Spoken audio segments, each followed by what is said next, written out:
आपल्याला गडाच्या पायथ्याला म्हणजे बाजूनं पूर्ण बाजूला कमीत कमी 30,000 झेंडे लागणार। ते झेंडे उद्या शिवायला टाकायचे किंवा इकत घ्यायचे बघा।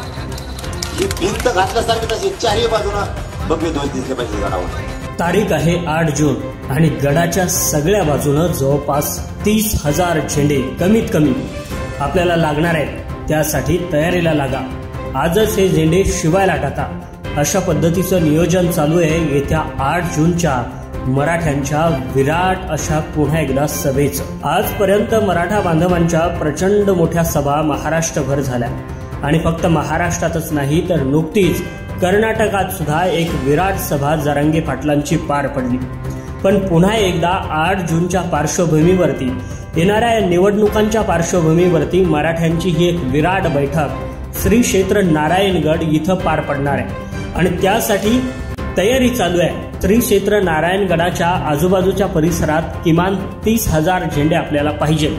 गडाच्या चहूबाजूंनी ही झेंडे लागले पाहिजेत अशा पद्धतीचं नियोजन चालू आहे मनोज जरांगे पाटलांचं। मराठा बांधव सुद्धा कामाला लागलेले आहे। येत्या 8 जूनला ही मराठ्यांची विराट अशी सभा होणार आहे श्री क्षेत्र नारायणगड या ठिकाणी आणि त्याच सभेच्या निमित्तानं जे नियोजन चालू होतं तर त्यातला हा व्हिडिओ आम्ही तुम्हाला दाखवत आहोत। मनोज जरांगे पाटील यांच्या नेतृत्वाखाली मराठा बांधव प्रचंड मोठ्या संख्येनं महाराष्ट्रभर आणि महाराष्ट्राच्या बाहेर सुद्धा एकत्र झाल्याचं चित्र आपल्याला पाहायला मिळत आहे। जोपर्यंत मराठ्यांना आरक्षण मिळणार नाही, मराठा बांधवांना ओबीसी प्रवर्गातून आरक्षण मिळणार नाही, तोपर्यंत मराठ्यांचा हा लढा थांबणार नाही आणि याच मुद्द्यावरती मनोज जरांगे पाटील यांनी रान पेटवलं आहे। आजपर्यंत बऱ्याच सभा झाल्या, विराट अशा सभा झाल्या, न भूतो ना भविष्यती अशा पद्धतीच्या सभा झाल्या। येत्या 8 जूनची सुद्धा ही सभा प्रचंड मोठी असणार आहे। जवळपास 900 एकर मध्ये या सभेचं नियोजन करणं चालू आहे।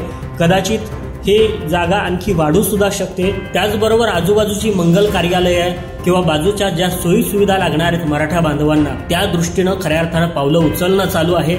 शौचालयाची व्यवस्था, त्याचबरोबर झेंडे, या छोट्या छोट्या बारीक गोष्टीचं नियोजन सध्या सुरू आहे।